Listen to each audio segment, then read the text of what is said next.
It's the time of year, January, when people have started their new year, new me, their resolution, and now at the end of January, they are starting to lose momentum.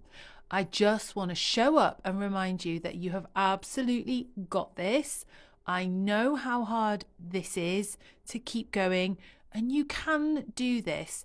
Just remember that progress takes time, an infuriating amount of time, infuriating in the very early days, right? I can absolutely remember the feeling of showing up to skate and putting my skates on and then thinking, oh, I can't do this.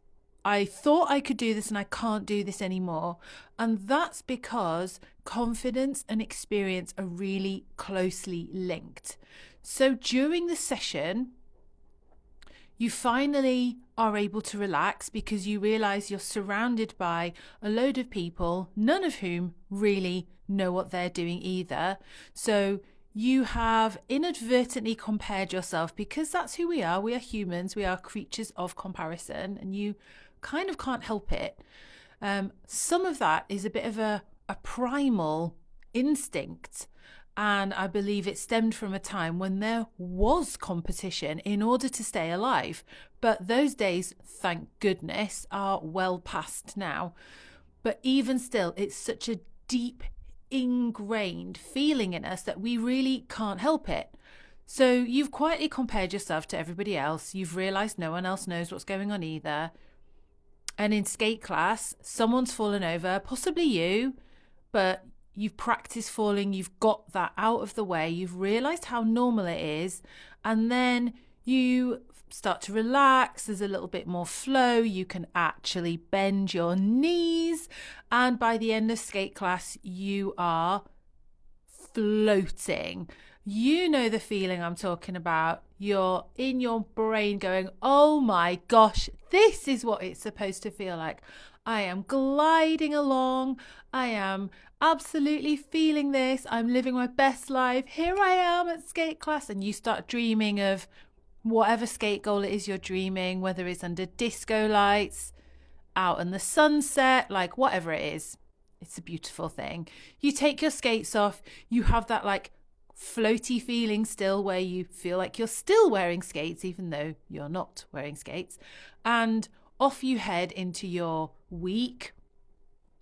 You come back the next week remembering that end of the session high that you experienced, only to put skates on and be dragged back down to the very bottom again, where you think, I can't do this anymore.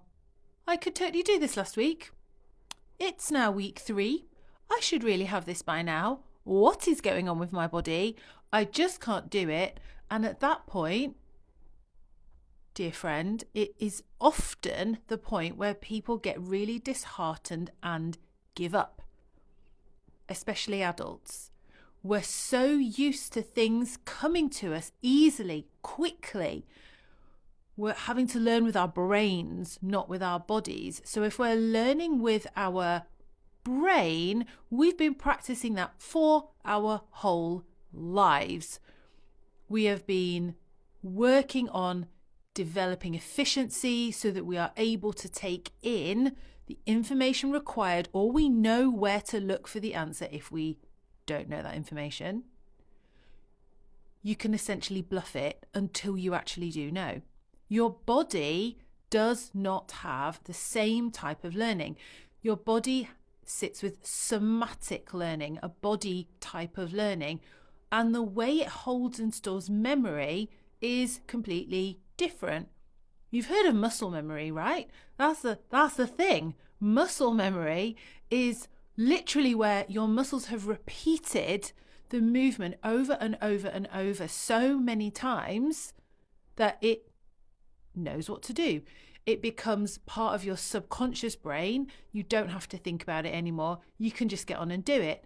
So those things that you now take for granted, let's say riding a bike, if you can ride a bike, maybe you've learned to swim and you now know how to coordinate the different parts of your body and you can swim. Learning how to roller skate, I would wager that you can walk, run. So at the start of your next skate class, your third one, your fourth one, you put your skates on and you're mentally beating yourself up.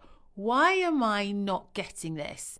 Why am I finding this so difficult when other people are finding this easy? Well, we are all different and we are all shaped by the different experiences that we have had throughout our lives. And if you have ever experienced any kind of trauma around roller skating or skating, or you have met someone, usually a close family relative, if not your parent, who has experienced some trauma around roller skating or ice skating, or something that's related, rollerblading, possibly skiing, where they've broken themselves, they have possibly put so much fear into you that it scared you away from actually skating.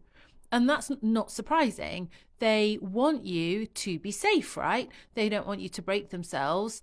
Their job as your carers and your guardians is to protect you. Your body also is interested in survival. So anything that you do that your body considers is very high risk, you will have a subconscious response to. It will trigger the cortisol and stress levels in your brain to rise, and your body is essentially preparing itself for fight,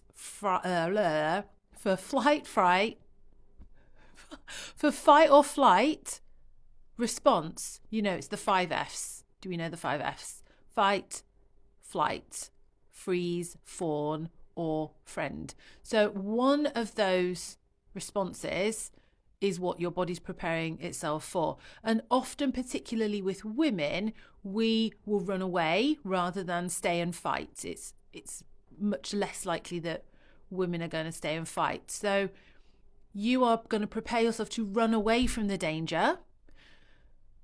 The problem is you have carefully tied on that danger or strapped your foot into that danger, and it is now on your feet. So anything that prepares you for running away is usually a backwards jerking action like this, and actually that is going to throw your weight backwards, and it means you are going to fall on your butt, and it hurts. And do not tell me that you have the right amount of padding. You've got the padding on your butt, so it's not going to hurt you. It hurts. And that's because your glute muscles, they do not protect your tailbone. So there is just absolutely no, I'm sorry in advance. I'm sorry, because if you are going to stick with roller skating for any length of time, you're absolutely going to have the tailbone pain of a fall. It is kind of the rite of passage of roller skaters. And if you've not had it yet, please get comfortable with falling and falling forwards so that hopefully you avoid this. But certainly from learning to play roller derby, pretty much everybody that I spoke to has fallen on their coccyx at some point.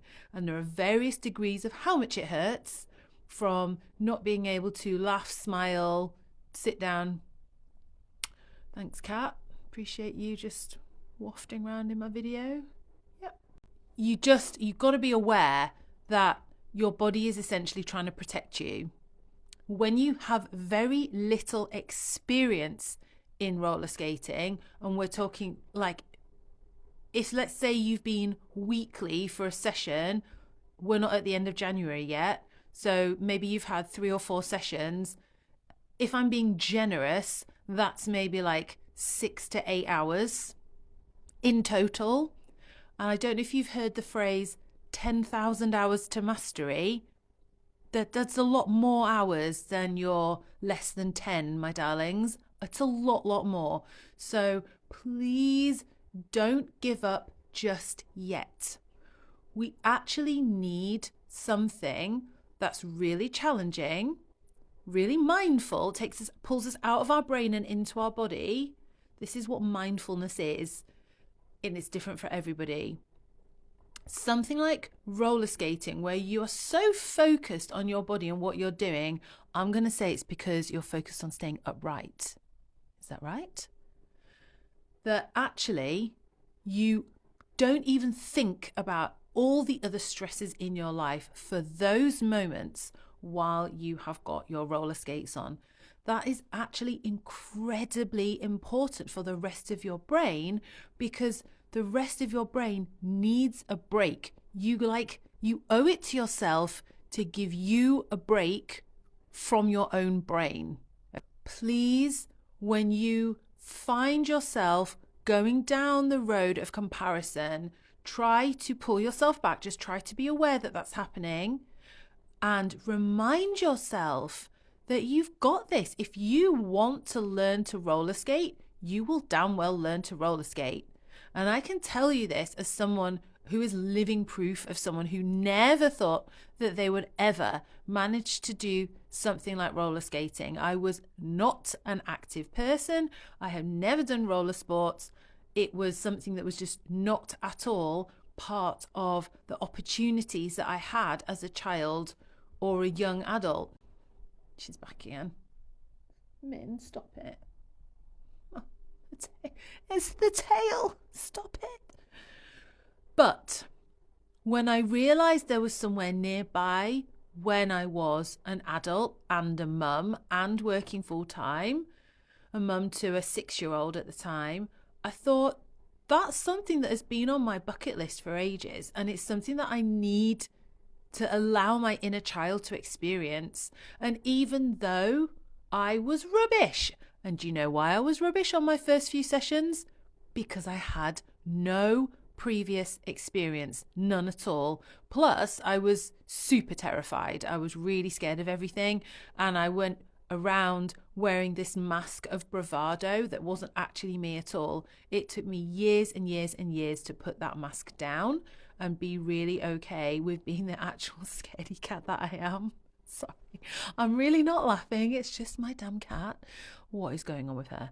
Anyway, if you have been skating for longer than a few weeks and you feel you've hit that plateau in your performance and it is absolutely driving you insane, then this is the time when you need to tell yourself, like, why are you making this hard for yourself?